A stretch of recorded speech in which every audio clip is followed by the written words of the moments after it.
Good evening, folks, and welcome to the live stream. And it's great to see so many of you back again, just after a few hours of the other live stream that I had with Scott. So I hope you enjoyed that. It's going to be probably a regular thing every week. I'm going to have somebody on. We'll do a quick live stream together, maybe less than an hour. And you get a chance to ask them some questions. I try to ask as many questions as possible, but it'd be great to have Scott back once again so we can discuss it at maybe a later time or to get more people on. Hi, Max. Sorry, I missed the UBI live stream. I'm so sorry to hear that, Regan Alid.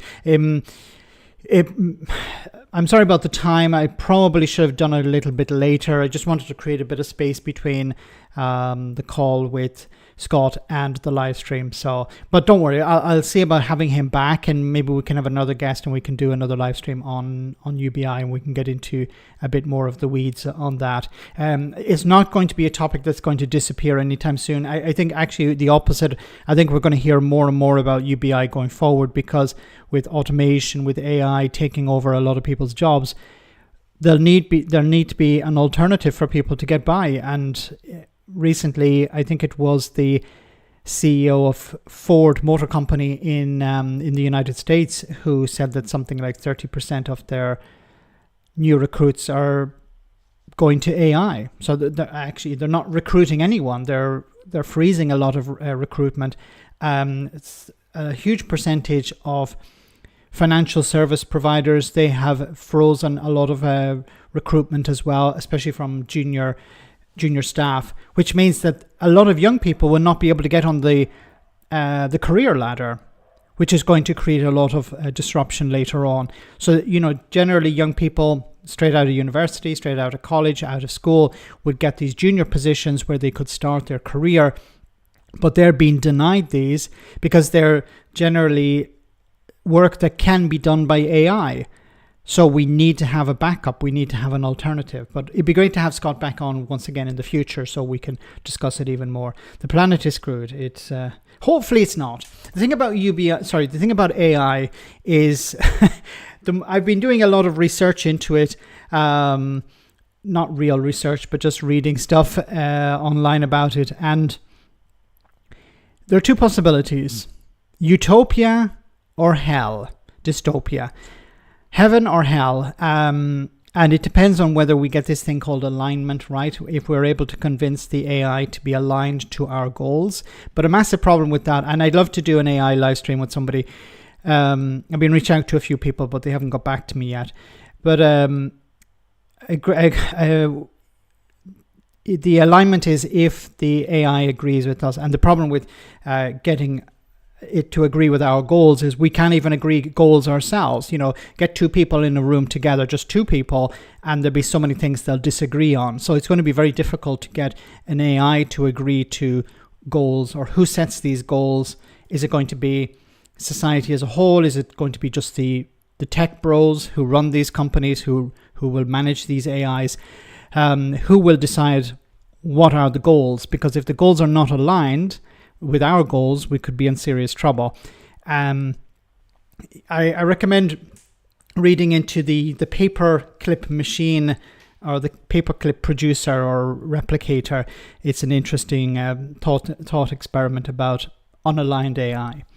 Anyway, Brian, thanks so much for that super chat. AI will give us more time to overthrow the government. The thing is, what we're probably going to see is AI embedded in the government, and then maybe even taken over the government, where politicians outsource a lot of their responsibilities to the AI, and then the AI basically takes over. And that could be a problem.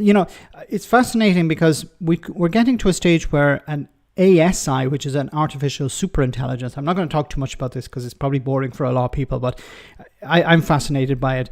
We could get to a stage where we have an artificial superintelligence, which is like having 10,000 Einsteins in a room, in a box, doing research for 10,000 years, which on the inside, but on the outside passes like a few minutes or a few days. So we're going to see massive amounts of intelligence, an intelligence explosion. And it's going to be able to cure cancer, cure diseases, cure aging, cure any issue we have, it's going to be able to resolve it because it will have the intelligence to do so. It will think outside the box in a sense.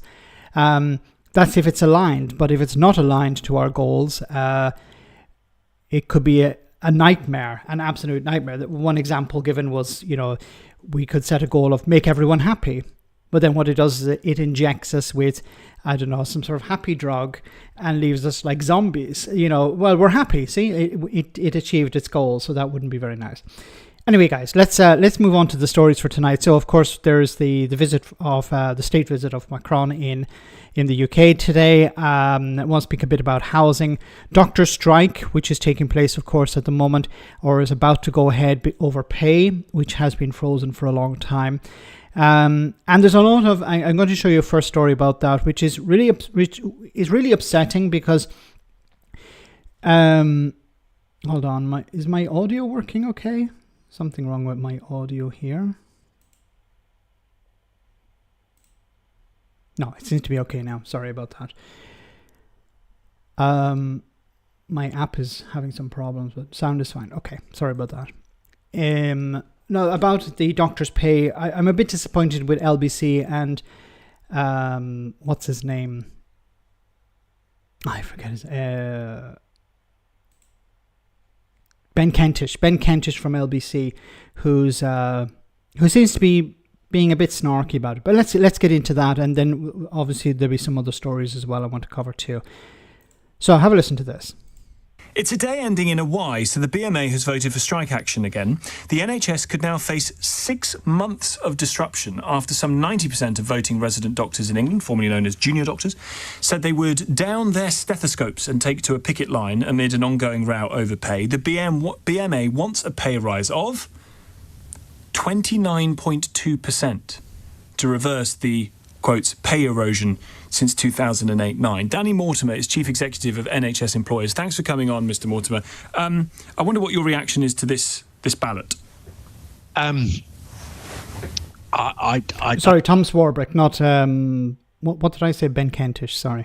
I think it's two things. I'm really troubled that the BMA have taken this response to, as you know, in your clip you played, the Secretary of State, the government have put in place the highest pay awards in the public sector for resident doctors. I think the second thing, of course, is that this will only impact on our patients. The last time the BMA took strike action, which was January, winter of last year, for over 5 days, 90,000 people had their care disrupted, their appointment. Is James O'Brien the only one left on LBC on our side? Yeah, I think so. There were a few other people, but they left or were fired. But it seems to be James O'Brien, and James O'Brien is not perfect. Okay, James O'Brien has a lot of faults as well. But yeah, it's pretty much James O'Brien. There are a few other people, but they're pretty minor. They don't have very. They don't have shows at times where a lot of people are viewing. Maybe they're in the late evening or something like that. But yeah, it's really just James O'Brien. Appointments delayed, and that's 90,000 people. In distress, worried, sometimes in pain. Okay, and this is understandable. So when the doctors go on strike, obviously it's going to have an impact on patient care. So how do you stop that? Well, then you do a deal with the doctors to stop them from going on strike. Now, doctors are not unreasonable. Most doctors are not unreasonable, and most of those doctors, Nick Abbott is on our side. Yeah, Nick Abbott is amazing, but I think he's on in the evening. Don't hear much from him. But doctors are important, very important. Without doctors, we get very, very sick and we don't get better. So it's important that whatever the doctors are asking for, they're given. Make the sacrifices to make sure that the doctors are paid sufficiently. Now, I don't believe the doctors are greedy. LBC caller is appalled by greedy doctors. Okay. I don't believe the doctors are greedy. Now, this is why, look, let me see if I can bring this up here. I don't know if you're able to see it. This is from Copilot, which is like ChatGPT. It says here, so I asked it, how much have NHS England junior doctors' pay changed since 2010? I should have put actually 2008 because that's when it really started to change. So it says junior doctors in NHS England have experienced a significant drop in pay when adjusted for inflation. According to the BMA, by 2023, their pay had fallen around 26% in real terms. So what they're asking for is not a pay increase, it's pay restoration. So the junior doctors are not asking, we're greedy, we want more than we deserve.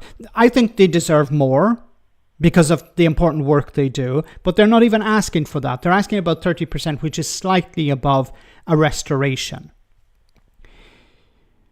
Now, what's interesting is, and you see their salaries there. The foundation, it's 36,000, going up to special registrar, which is 57,000. Now, what about MPs? Now, interestingly, MPs' salaries have actually dropped in real terms, but not by the same amount. So it says here, MPs' pay increased by 31.7% since 2010. The basic salary for a member of parliament in the UK was 65,738. As of April 2025, it stands at 93,904, marking a 28,166 increase over 15 years. Now, when it's adjusted for inflation, it says here, adjusted for inflation, their 2010 salary would be equivalent of 96,556 in 2023, meaning MPs are earning 10,000 less in real terms. 96 versus 93, that's not 10,000, but okay. Somebody's not doing that. Maybe I'm not doing the maths right. Okay, no, if it's adjusted for inflation, 86. Okay, I don't know why they put it as 96 here. It should be 86. Anyway, but MPs are earning less, in real terms, 10,000 less. But an MP is paid a lot more than a junior doctor or a resident doctor. There's a big problem there. So the doctor is paid less and they haven't seen their pay increase, they've seen their pay decrease. MPs have seen their pay decrease as well. But of course, MPs are paid a lot more than junior doctors or resident doctors. Now, who are more important to society, politicians or doctors? And of course, remember, junior doctors or resident doctors only have one job. MPs, on many occasions, have a number of jobs. Some of them write articles for newspapers. Some of them work in companies. They're on the board of certain companies. They have some of them work with think tanks. I don't know. I'm not sure if they do that, but some of them, when they leave, they work for think tanks. But generally, they have some sort of side job, which is, of course, a problem. And if it's the case of Reform UK, you may even have multiple jobs on the side. So the doctors don't have side jobs and their pay is pretty low. Just think about can you imagine the amount of stress? Stop. 36,600 pounds. Now it may sound like a lot of money, but it's not if you consider the amount of stress and responsibility they have compared to an MP. I think it should be flipped. The MP earns £36,000 a year and the junior doctor earns 96. That would make much more sense. Although I believe if you pay, the lower the pay MPs receive, the higher chance you end up with corruption. Although the Conservatives sort of bucked that trend. But let's get back to this report anyway, because whose treatment was delayed, and so this just has an impact on the public. Well said. Sunak is an advisor for Goldman Sachs, and he's still an MP. He hasn't resigned his seat as an MP. So there's a conflict of interest. He's not in the government. He doesn't have any real influence over policy, but he can still vote on policies. So he could vote on policies that benefit Goldman Sachs. And as I said, this government have actually gone out of their way in the last 12 months to invest in particular in pay for resident doctors. How much has their pay gone up by? So in 23-24, after... You notice Tom didn't mention the difference between their pay in 2008, 2009 and today. There was a backdated pay award, which meant they basically received a 13% pay award. In 24-25, They received an 8% pay award. And this year, it depends what grade you are, but you've received between 5 and 6% on top of your pay. In this last year, the rest of the workforce, the non-medical... Chatty Rat says, there's no public sector strikes in Ireland. Government and unions sit down and trash out public sector deals every few years. Those deals are also cover the private sector until private sector walked out in 2010s. The workforce in the NHS got 3.4%. So you would also in Scotland, they were able to avoid the nurses' strike because the government sat down with the nurses and said, look, what can we do for you? Like, the government have to prioritize. Is it better to pick fights with the unions, or is it better to avoid disruption? The rest of the public sector got 3.4%. You would argue, Mr. Mortimer, that they're on a pretty good deal. I think that's not a pretty good deal. They're earning less than Tom Swarbrick. Okay? They're earning a lot less than Nick Ferrari. So I think they're on a pretty bad deal.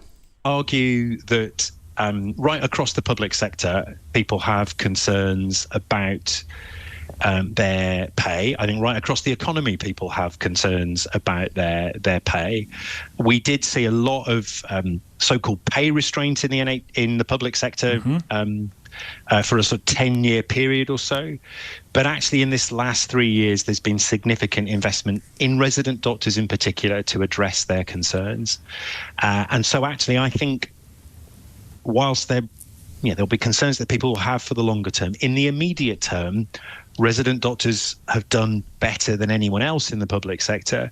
And they've also had a set of commitments, particularly from the new government and also from those I represent in the NHS, to improve the way in which we organise, particularly training for junior doctors. So junior doctors, resident doctors work really hard. If they've had it so good, Mr. Mortimer, why are they doing this, do you think? Is it political?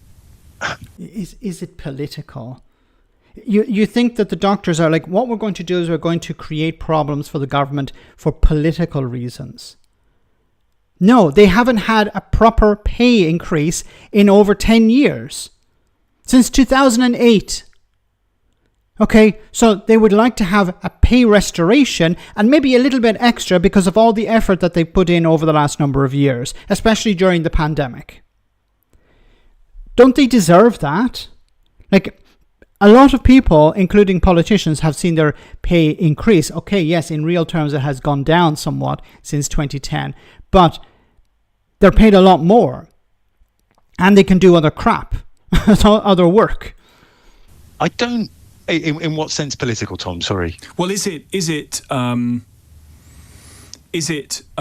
they're sort of radicalised in that sense? They are only going... Radicalised? They're doctors! Like, what the hell are you... You're not talking about students in a university. We're talking about doctors doing their job, not getting paid enough, being treated like crap, being treated like shit, I'm sorry to say, by political commentators. And your answer and your question is, are they being radicalized? Do you think it's the trade unions who are like, yeah, what we're going to do is we're going to throw patients under a bus because we hate the government? That's what the Tories were doing in reverse when they were in power. They were throwing workers under a bus for political reasons. Remember when Mick Lynch was calling, what was his name, Chris Philp a liar, because Chris Philp was saying, yeah, we met with the trade unions, and Mick Lynch was like, no, you didn't. What are you talking about? You're lying. The Tories wanted to see disruption because they were picking a fight with the unions. They wanted to blame the unions for the disruption, when of course the unions were going on strike over pay and conditions. They are going to keep striking until they get the pay awards that see their pay brought back to the levels it was or incrementally had risen since 2008. How is that unreasonable?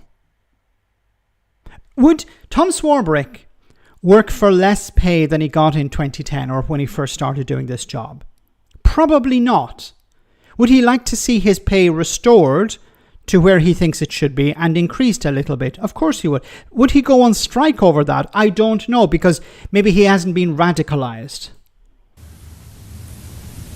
I don't. That's absolutely the motivation, as you described it. I don't think that's necessarily a political thing. I think it fails to appreciate what has happened in the last 12 months since Mr. Streeting became Secretary of State, and I think it fails to appreciate where the government finds itself in terms of public finances. Okay, no, but you can't. This cannot be an excuse. You can't say, look, we're going to have to throw junior doctors under a bus because the 22 billion black hole. You can't do that. You have to find the money. You can't have a society without a public health service. You can't come up with things like, yeah, what we're going to do is we're going to cut or not give them the money they need to not go on strike because the public finances are in trouble. Then you might as well just quit as a government. Because what's the point in having a government if it doesn't look after the most vulnerable? A wealth tax. Yes. Swore prick. Maybe we can afford maybe we can afford a shave now. Public sector worker haven't had a pay increase in eons. Just started working with the lovely people under the who are under the lockdown. Went out and gave books from the library to too many people who wanted to them. They should pay nurses more too. Yes, these are fundamental aspects of society. You have to pay these people more, because if you don't pay them more and they go on strike, this will create disruption. This is going to be more expensive in the long term because people will not get the treatment they need. And then conditions become more expensive to treat later on. So it makes more sense to pay these doctors and nurses now. Keep them happy. If you have to pay them more than 30%, do that. You may say, well, but then you're just giving in. It's not about giving in to them. They're not asking for something unreasonable. If they were saying we want a 100% pay increase, then that's not going to be something that you'll be able to deal with. But they're not asking for that. They're asking for restoration and a little bit more to cover the costs of living. And remember, these are people who worked and died in many cases during the pandemic when everyone else was at home, including politicians. You've been touching on some of that today, I know already. And I think it fails to appreciate what has been possible for the rest of the public sector. And it's possible to have an... Sorry, just reading peace music. What's the difference between Chris Philp and a trampoline? You take your boots off before you jump on the trampoline. That's very naughty. Pay has been stagnant for years in every sector. It's disgusting how people who have been pushed into accepting this, the gap between the rich and the poor becomes bigger. Yes, there was 700 billion pounds, not million, billion pounds transferred from the poorest in society to the rich during the pandemic. Some people made huge amounts of money during the pandemic. The richest people, of course, not the poor, the richest people made the most money. Some of that has to be clawed back. In some cases, literally, when it comes to, people like, well, I better not say his name, a former Reform UK MP. So what needs to happen is you need to implement changes to the tax system, be it a wealth tax, be it a land tax, be it something about taxing people's assets. You need to claw back some of this money. Because if you don't, then you're not going to have a functioning society. Speaking of dysfunctionality, here is Kemi Badenoch.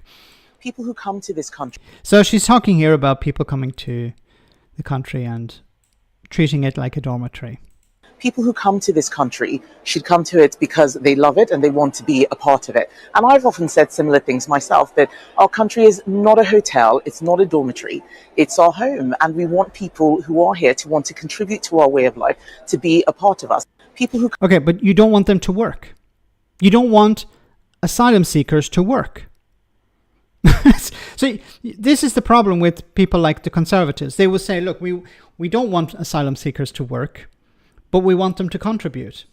Okay, well, if you don't want them to work and you want them to contribute, how are they going to contribute? They'll have to do like work in the black economy, doing illegal work. That's how they'll contribute. But they won't be paying taxes, so they won't really be contributing.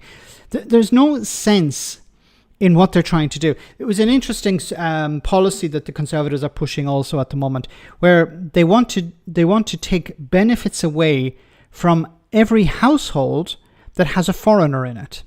Not take benefits away from foreigners, but take benefits away from households with foreigners. So if there's a household with one foreigner in it and that household is receiving benefits, everyone loses the benefits.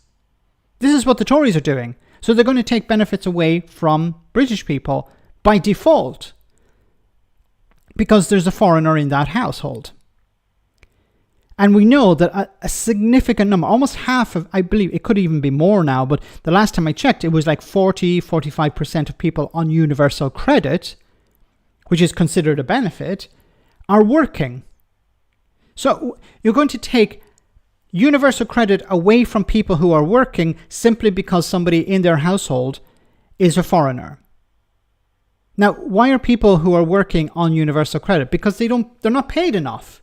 The government have to step in and compensate people because their wages are too low. Now, maybe in some cases because they're working for companies who don't want to pay taxes and want to keep wages low. You know, a lot of multinational companies want to do these things, or force people into the gig economy where they're not earning enough money to get by, so they have to rely on universal credit or some sort of support. So if there's a foreigner in any household, not the foreigner themselves, but the household, they're going to lose their benefits. Now, some people will be cheering this on, of course, people on the far right, but they could actually be impacted as well, because it's always a case of, hey, no, I didn't vote for this policy to punish people like me. It was to punish other people. Badenoch spent the last week frigging herself to footage of Reeves crying.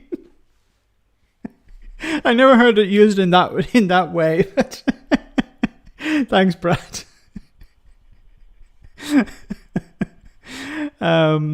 Probably. She's a nasty piece of work, isn't she? You know, when Rachel Reeves was crying, and we still don't know, and I don't think it's all that. I never actually covered it because I thought it was irrelevant. She probably had something going on in her life. Was it really worth doing a video on Rachel Reeves crying? The media seemed to love the idea, but I thought it was bad taste. Like, even I have standards. Okay? You may not think that, but even I have standards, and I thought it was bad taste to do a video on Rachel Reeves crying. Not because I agree with Rachel Reeves or I agree with her policies. I don't actually. I think she's doing a terrible job at, she's forcing people into poverty. Her cuts are going to be like austerity in some ways. I completely disagree with her policies, but I just saw it as really bad taste.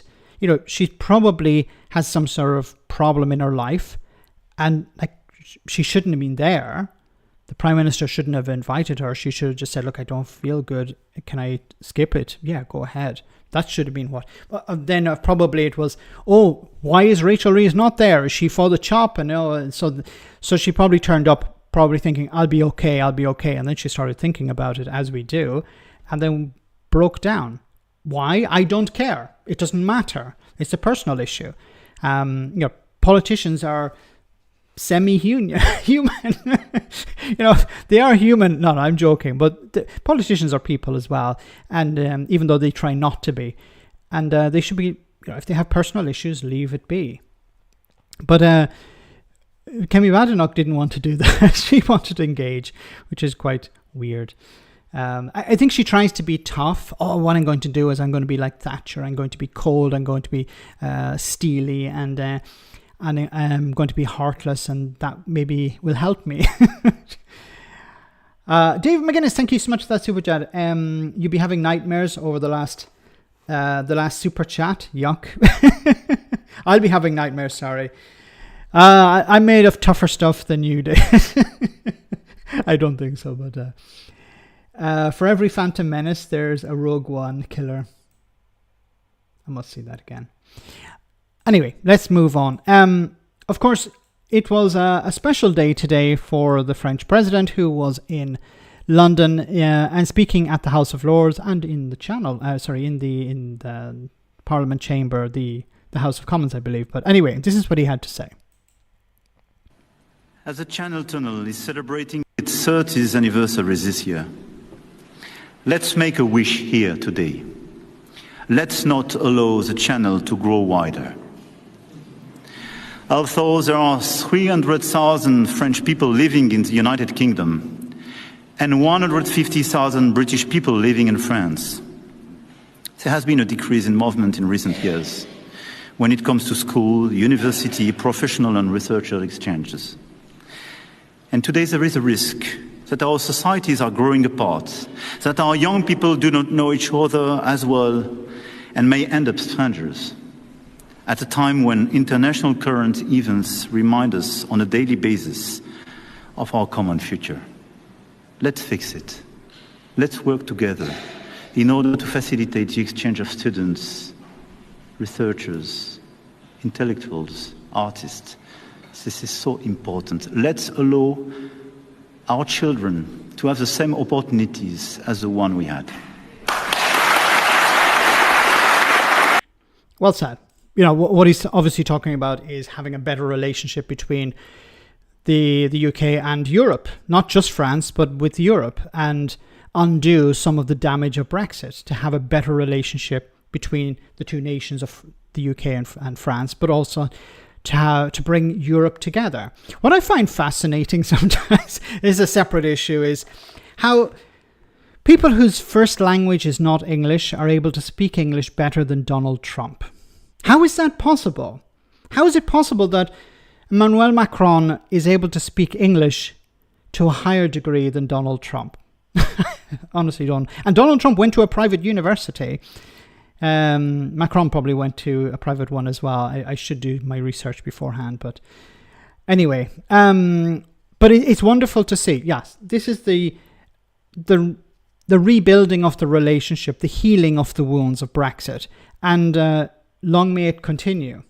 So guys, we're about halfway through the stream, so I'm going to take a short comedy moment for you. Hope you enjoy this, and then we'll be back in just a jiffy with more serious stuff. Not an old favorite, but a regular favorite. Why does everyone hate good-looking people now? I like good-looking people. I think they're nice to look at. And I know what you're thinking, Garen, you're stunning. You don't know what it's like. You're gorgeous. You're a 10 out of 10. And I would say, no, I'm a 9. Obviously, I have excellent genetics, but I'm fat as well. So you can do both. And I think I have a nice small head for how fat I am. And that's me. That's what's unique. That's what I'm doing. People get mad. They'll be like, oh, that person's only successful because they're good looking. And what the fuck is wrong with that? Why are you trying to dim their sparkle? Obviously, I look at George Clooney and fucking Jason Momoa and I'm seeing them with jealousy. But at the same time, good for you. If I fucking look like that, I'd be outside trying to get people to look at me as well. If a good looking person smiles at me, I get fucking happy about it. I'll admit it. I wonder if they've maybe accepted me as one of their own. Being nice is the most important, but if you're good looking and nice, very well done. And if you're good looking and not nice, maybe just don't talk as much. Play to your strengths. Follow me. I'm delicious. It's true, isn't it? Okay, let's move on. So, Labour are perhaps in a bit of trouble in Wales because the local election, or the Senate elections, are happening next year, and there's a rise, of course, the rise of Reform UK, but also Plaid Cymru is on the march as well. So, is this a problem for Labour going forward? Wales has long been Labour, and Welsh Labour is the most successful party in the world. It has run the parliament here for 26 years on the trot, the Senedd Red, ever since devolution began. The Labour movement was born in Wales. It gave the party its first ever MP and leader, Keir Hardie. The roots between party and people have long run deep here, but now, just a year into Starmer's premiership and months away from the next Welsh elections, Labour's in trouble. Got worse, if not better. They've lost their identity completely. They've come in and targeted those that the Labour government would never really target. Could Wales be kingmaker for UK politics and turn into the political court of Nigel Farage and Reform? Wow. Polling suggests only half of those who voted Labour in the 2024 election would back them for the Senedd elections if they were now. While a new, more proportional electoral system coming to Wales in 2026 looks set to benefit Plaid Cymru and Reform UK. Reform are now topping the polls in Wales for the Senedd and Westminster. Nigel Farage sees opportunity. Here's the point. I really don't understand this. I need to. There is actually a great Welsh reporter. I've done a video. I did a response video to one of his some time ago. But I really don't understand why Reform are doing so well. Is it because of Brexit? Is it because of the influx of the English living in Wales? Is this the result of this? The result of the rise of Reform? It's really concerning because Wales would not be better off with Reform. No place is better off with Reform. But to think about Wales, the most deprived areas in the United Kingdom, some of them are in Wales, and they would be worse off with Reform in charge. We've seen already what Reform do when they're in councils. Either don't turn up for meetings, some of them just quit before, the ink has dried on their application form. And what are they interested in? They're about cutting stuff. It's not about improving public services. It's about cutting what they see as waste, which is just decoration. An attempt to convince people that they are savvy, they are politically savvy. But in reality, they're just engaging in culture wars, and they're just trying to use these culture wars in order to convince the public that they are sound for government. Now, I fully believe that what the council elections and the Scottish parliamentary elections next year and the Welsh Senedd elections are just staging ground for Reform to get into number 10. To get it, it's just a tool they're using in order to convince the public to vote for Reform in the national election, in the general election. They don't really care about Wales. They don't care about the councils. They're just using them as tools. About things going so badly wrong in Wales over 25 years. There's been no proper, clear, consistent opposition voice. And Labour are feeling the heat. Nigel Farage isn't interested in Wales. He's interested in Nigel Farage. Has he been listening to my videos? A group of voters from across Wales together to give their verdict on Reform's rise. And No, not a focus group. Not a focus group. The focus groups are really frustrating because while they can be representative, the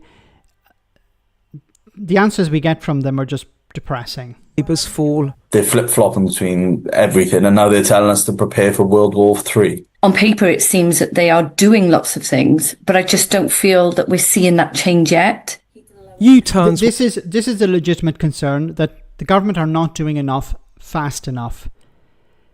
And I think a big problem also has been that they downplayed a lot of when they came into power, they said everything is a disaster, everything's terrible. Okay, which is true.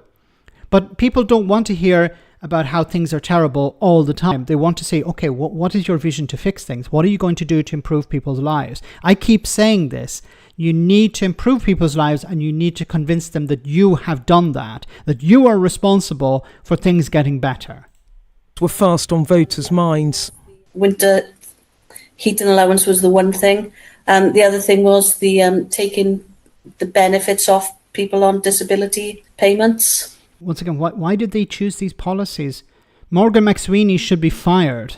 And they've gone back on that now. They've always been a class for the poor, haven't they? A party for the poor and putting things in place for the poor. But at the moment, they just want to rob from the poor. Essentially, I feel like they've not just been backtracking on sort of independent policies. They've been backtracking on who they say they are, really.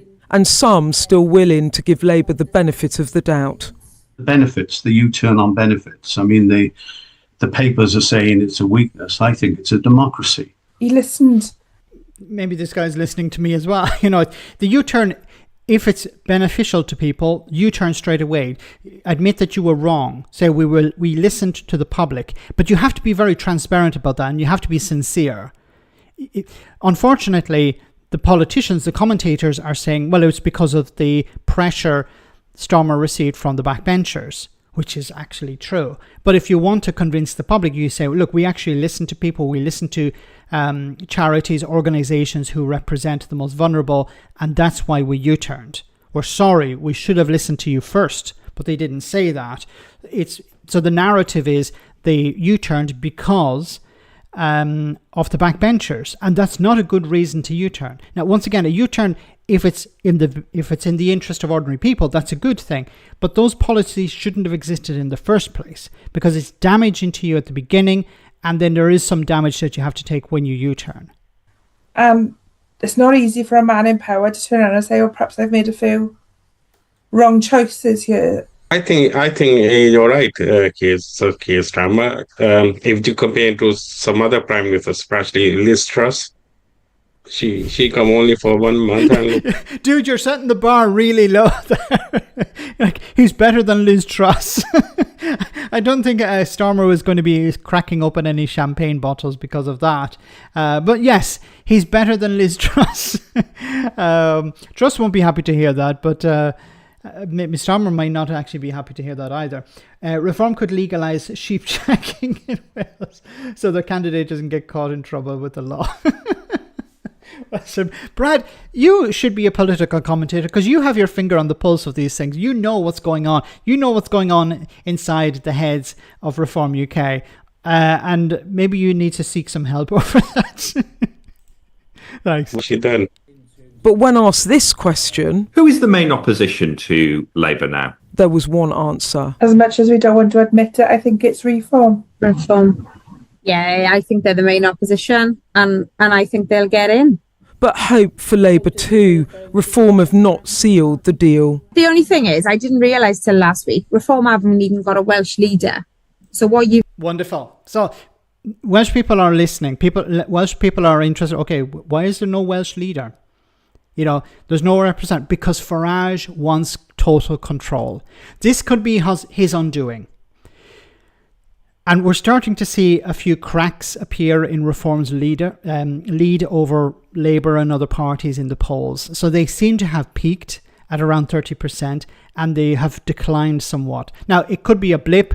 They could be back up again soon, but it could be the case that they're running out of momentum. You know, there was a lot of excitement. Farage took over. They started to rise in the polls. They did really well at the May elections. Farage is on TV all the time. His deputies are on TV all the time. And the public are not happy with the Labour government. People are not happy with the incumbent. But people are starting to hear more about some of the policies. And people are not happy about these policies that are being put forward by Reform. And there's a lot of chaos within Reform. So if Farage isn't able to vet the candidates better, if he's not able to get a grip on the chaos within Reform UK, people will start to look at it as a bunch of clowns. And they are a bunch of clowns. But the average person on the street who's not following this all the time doesn't get the same insight that we do. But as soon as they start to see Reform for what they are, they may say, I'm not happy with Labour, but I think I'd prefer to stick with them because they're not an absolute shambles. Use is that to us. And do you like Nigel Farage? I think he's quite funny, to be honest with you. In terms of Reform themselves, I think a lot of people are falling in love with the fantasy of it's more racial undertones of making neighbourhoods British again. I think he's off his head. You know, like I'm going to read like the blast furnaces. Does he not realise they've all melted and he couldn't do it even if he wanted to? I think he will get things done without a doubt. He's going to shake it up if he gets in. Most of the group we just heard from there used to be Labour voters. But apart from a couple of supportive voices in that group, most of them were really disappointed with Labour's first year and with Keir Starmer. They were... So what do Labour have to do to get over this problem? They need to listen. That bloke's hair looks like a mushroom. I don't like to comment on people's appearances because, you know, people who live in glass houses, you know the story. So I'll allow you guys to write whatever the hell you want, but I'm not going to comment. I'm not in a position to do so. But I think for Labour, what they need to do, they still have time to turn things around. They still have time to replace the leader. I don't see Keir Starmer leading Labour into the next election. He will be replaced at some stage. And that's not controversial. That's just the way things are. So I think we're going to see a new leader. Could be Angela Rayner. Could be I wouldn't put money on it, but I would prefer to see somebody like Andy Burnham. I think he's a wonderful guy. He truly cares about his constituents. He has great charisma. I think he would be somebody really good at challenging Nigel Farage because he's authentic. And Farage is fake authentic while Andy Burnham is real authentic. See, this is the problem for Keir Starmer. He tries to pretend to be authentic. It doesn't work. He tries to appear as a businessman, but then he can roll up his sleeves and then he's like a football manager or football coach or whatever. He's not authentic. People don't believe it. But Andy Burnham, now I have some issues with Andy Burnham, but I think he would be a great leader. Now, of course, the problem, as Eli has said, he's not an MP. He would need to become an MP first. He would need to be given a constituency. He would need to run, of course. He would need to win the seat, and then he would need to be selected as leader. Now, there's not a lot of time for that to happen, but if there was a campaign to get him to become leader, I don't know when the next election is because he won his mayoral vote not that long ago. So I'd need to check to see when the next election is. But he would obviously have to stand down. There would be a special election or by-election for a new mayor. But I think he would be successful. I think he would be a good leader, and he'd be somebody who could challenge Nigel Farage. He's probably one of the only people in Labour or in a senior, somebody who could be a leader who could challenge Farage, because you need somebody who is also well known. It'd be difficult for somebody who's not very familiar with, who's not popular with the public. Is Darren Jones the grown-up version of Harry Potter? I thought you were going to suggest is Darren Jones a candidate? I think he is the grown-up version of Harry Potter. He certainly looks like it. 2028 is the next Manchester mayoral election. So 2028, 2029. So Andy Burnham could resign beforehand. He could have a campaign ready to go. But there would need to be a by-election somewhere. So it would have to be a case of him resigning pretty quickly and then running in a by-election. And it could be difficult. It depends on... because by-elections happen pretty quickly. So I think this is wishful thinking, Massey. You're probably right, Mike.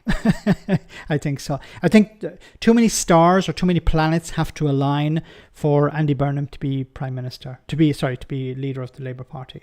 He lost to Jeremy Corbyn. Yes. But then the situation has changed somewhat since then. It's interesting, Jeremy Corbyn's new party, but we haven't seen a launch yet. We haven't seen any official campaign yet. So it'd be interesting to see what happens with that. Anyway, guys, let's move on to our next story. So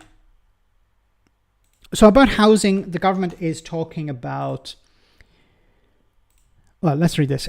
Crunching the numbers behind Labour's pledge to build 180,000 new social homes. So Angela Rayner is set to announce plans to build 180,000 new social homes in the next decade. I thought it was 1.5 million, but okay, that was maybe in total. As the government seeks to turn the tide on the housing crisis, I don't think this is enough. Anyway, it will be 6 times greater than the number of social homes built in the 10 years up to 2024, which obviously wasn't enough, and forms part of the drive to build 300,000 new affordable and social by the next decade and by 2035. Okay. I don't understand what announced to build 180,000 new social homes and then as a drive to build 300,000 new social and affordable properties by 20. Okay. I'm not sure the difference between the numbers there.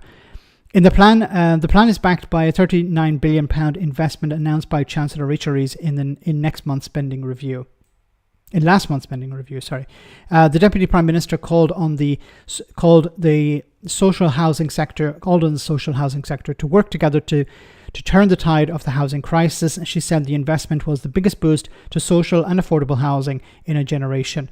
We are seizing this golden opportunity with both hands to transform this country by building the social and affordable homes we need, so to create a brighter future where families aren't trapped in temporary accommodation and young people are no longer locked out of a secure home, she said. Now, it's important that these are affordable, but what is affordable? Because in Ireland has a housing crisis, if you're not familiar. Affordable housing. Recently, a government minister, or I think it was a TD, a member of the Irish Parliament, said affordable was about £400,000. Sorry, 350,000 euro or £400,000. Now, is £400,000 in your opinion affordable? I don't think so.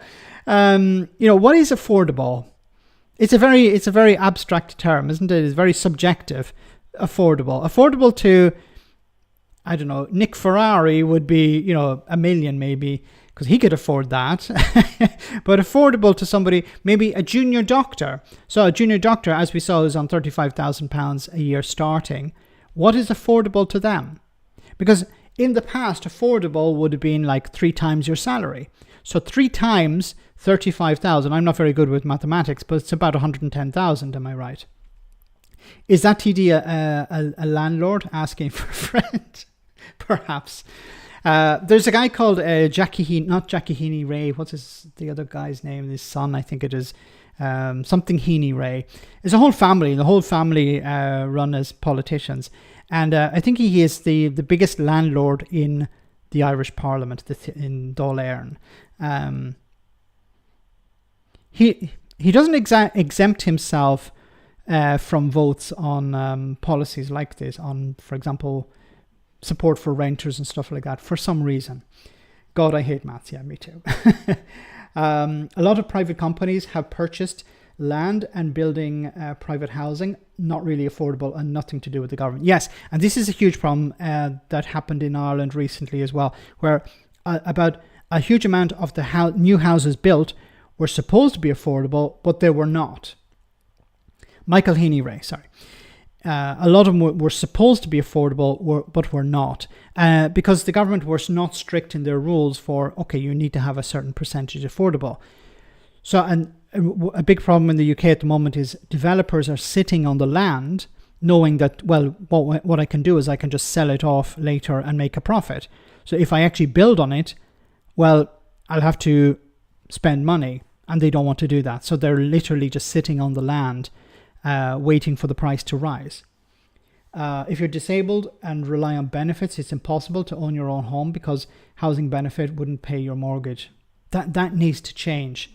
What I hope, at the beginning of the live stream tonight, I was talking about AI and UBI, because if you guys didn't see, I had a live stream with a guy called Scott about a UBI earlier today.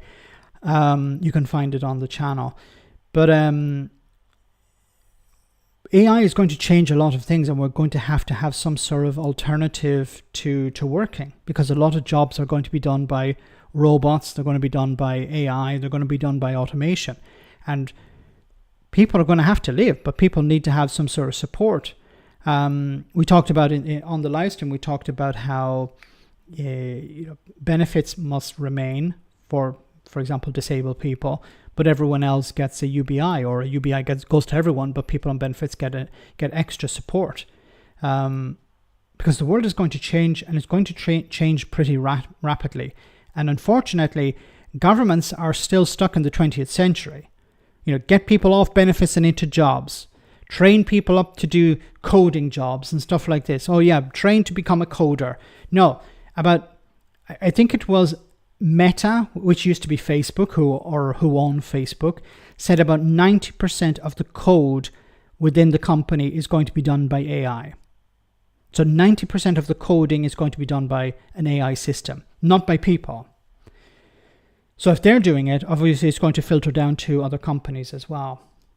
And these are positions normally, taken up by younger people. David, thank you so much for that super chat. We have a name for hoarding land in Scotland. It's called land banking. Yeah, I'm familiar with that term. Thanks so much, David. And what do? You tax it. If you're not building on the land, then the land is taxed at a very high rate.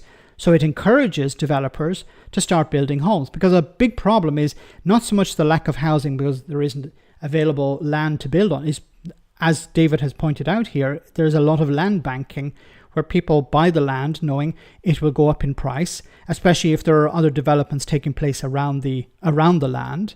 And you could buy a piece of land for very cheap today, sell it in 10 years and make a massive profit, even though you did sweet FA. There's a huge problem here. In order to get rich, as a normal person, you have to work and work and work and work, and then you may not, and you may still fail, and in most cases you will fail. But if you already start out with money, you can buy some property, buy some land, and just sit on it, and it goes up in value, and then you flip it and you make a lot of money without actually having to do any work at all. So taking that into account, governments need to claw back some of the money. They need to, because public services need to be funded. People who can't work need to be supported. We're sleepwalking into a dystopian world. I hope that's not the case, Masood. Masood, sorry. I hope that's not the case. I do hope that we will get alignment with AI and we will sort out that problem. I'm not very hopeful, but I am hopeful. I'm not very optimistic, but I am hopeful. So what needs to happen, of course, is house prices need to come down.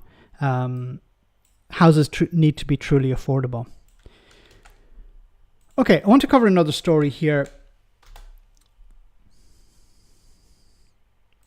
So there was a natural disaster that took place in the United States this week.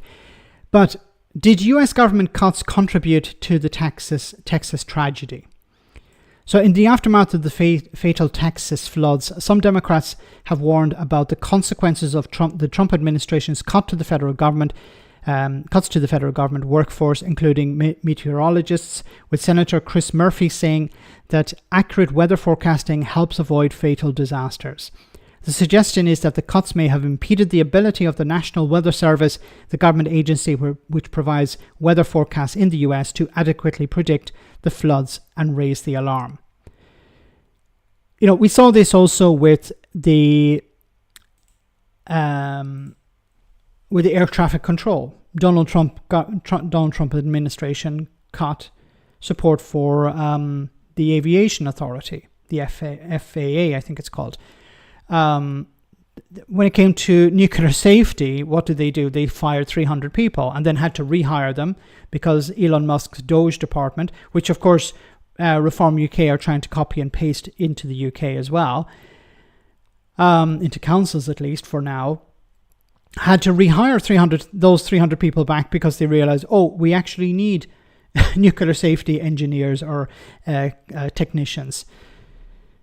So it's an absolute disaster. And, we obviously know if you cut public services, you're going to end up with disasters. But the people at the top, like in the Trump administration, don't care because all they want is tax cuts, because they will benefit from the tax cuts and they are financially protected from the consequences of those tax cuts, the result of course, being cuts to public services or cuts to Medicaid and stuff like that. So guys, we're almost at the end of the stream. I just wanted to cover one final story before we go, sort of technology related one. Maybe it's a positive, maybe it's not. So let's see this. It's a threat to national security. Fears drones could be used to lift inmates out of prisons. Wow. So the drones are getting more and more powerful. They could lift people out of prison. That would make a cool movie, no?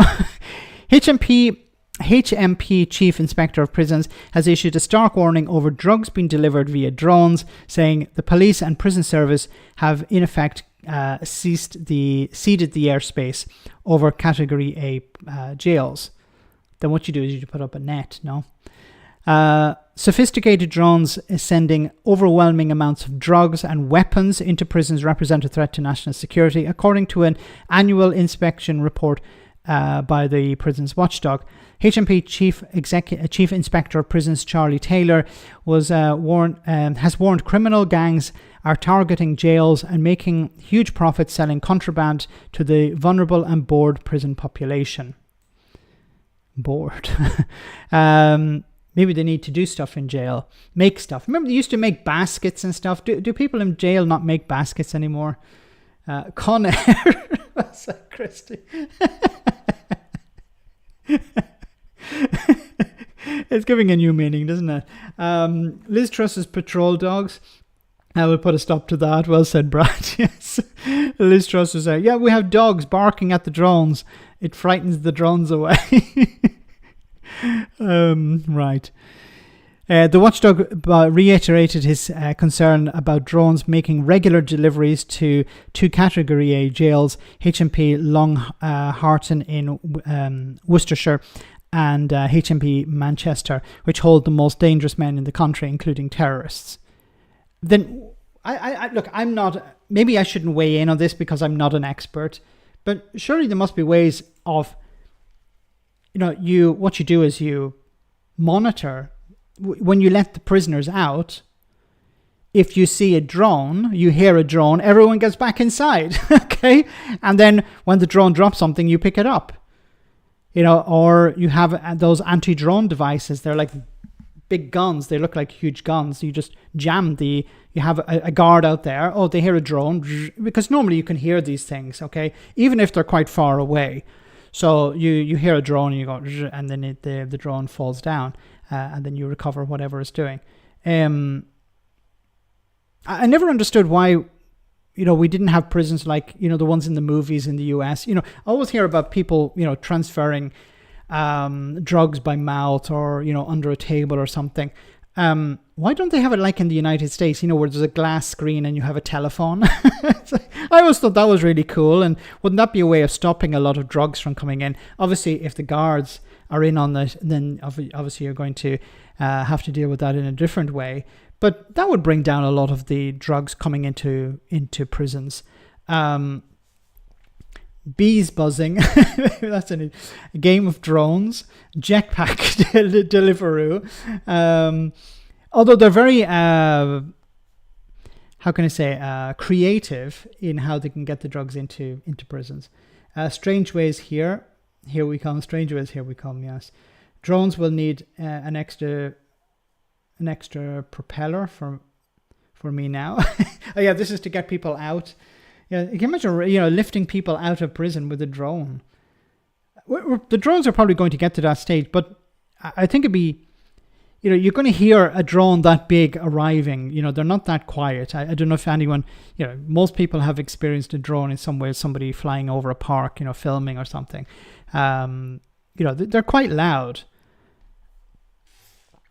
Anti-aircraft positions on the roof. Nice. A tad dramatic, yes. You have an iron dome, or Trump has a golden dome over the prison to take out any drones. That'd be interesting, yes. It would increase the cost of the prison, of course. Look, I'm an advocate for, releasing people who are non-violent, release them back and, have some sort of recovery scheme for people as well. The most dangerous people, of course, they should be locked up and kept behind bars for the rest of their lives. But a lot of this can be avoided by having a more progressive justice system where people who have not committed violent crimes are released back into the community, but monitored in some way. Community service is a good alternative to sending people to jail because it's really freaking expensive as well. Trump puts guys in charge of the airspace. They'll be on the ground in no time. Trump's golden shower would down the... No. Oh, Larry. It seems that Donald Trump does not want a certain list. Yes, the Epstein list. He doesn't want it released for some reason. There is no list. And I saw a funny thing today where it was like Prince Andrew on the phone. He's like, does that mean I get my 16 million pounds back? Oh my goodness. So with that, I'll have to say goodnight to all of you. Before we go, we have our one for the road. I hope you enjoy this. So thanks to everyone who came on tonight. Thank you so much for your super chats. Thanks for smashing the like button, guys. And thanks to the moderators for doing a wonderful job as always. Before we go, we have this one. So I do hope you enjoy this. So here we go.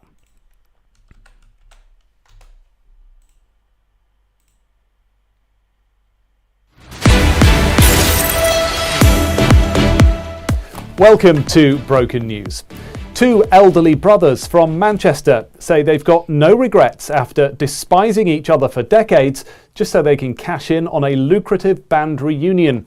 Our reporter has the details. He isn't wearing a jacket or a tie and is being extra expressive because it's a story about popular culture. Thank you. Yes, the Gallagher brothers formed the band Oasis in the 90s as a tribute band to the band The Beatles.